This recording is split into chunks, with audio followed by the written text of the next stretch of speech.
getting you outside. It has been a very warm day, much higher than average when it comes to our temperatures, and we're still warm across the region. For the record, our average high is about 48 degrees at this time of year, and clearly we've still got numbers in the 50s and 60s. 51 in New Bedford right now, 54 in Newport, and 62 in Providence. Look at that gorgeous sky, though, over the State House, over the Independent Man.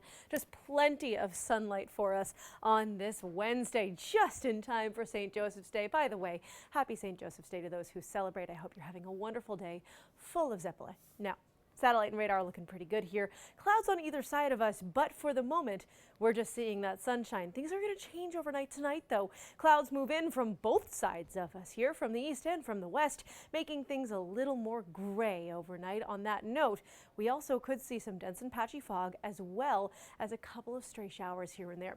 Temperature is going to be largely in the upper 30s. I do think some spots will stay in the low 40s. Most of you between, I would say, about 37 and 42 degrees.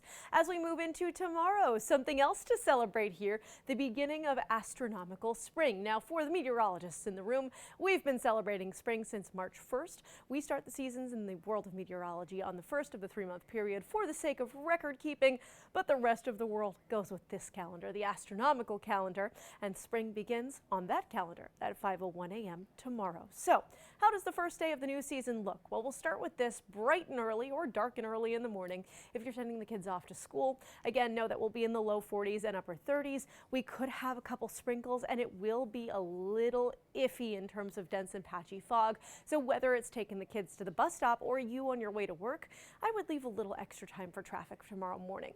High temperatures in the middle of the day, still mild, just not as much so as today. You'll also notice a pretty distinct difference between our friends along the coasts and those of you who live a little further inland. For example, my friends on the south coast, perhaps you're in Westport, perhaps you're in New Bedford, expect the upper 40s and low 50s as opposed to the mid 50s a little bit further north. Why is that?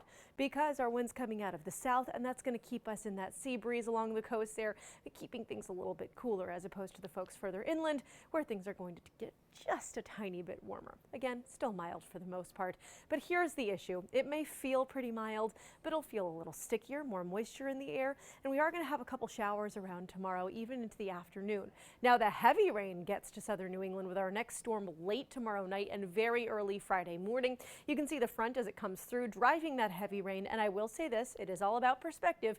This rainfall not going to be nearly as heavy as what we saw earlier this week. More on that in a second, but it will impact your morning commute on Friday, so just keep that in mind as you're heading out the door. Again, plan for a longer commute, plan for traffic as the rain comes down.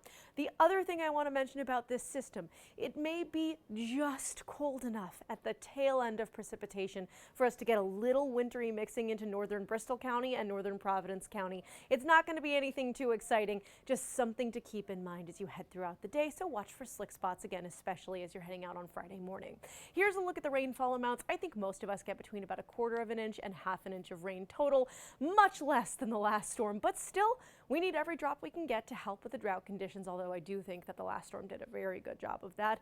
This is just a little extra. It is spring after all, and March is the wettest month of the year in Providence, Rhode Island. Now, we get a little break from the wet weather as we head into the weekend, but our next storm rolls around Monday into Tuesday, watching for a couple of raindrops then as well.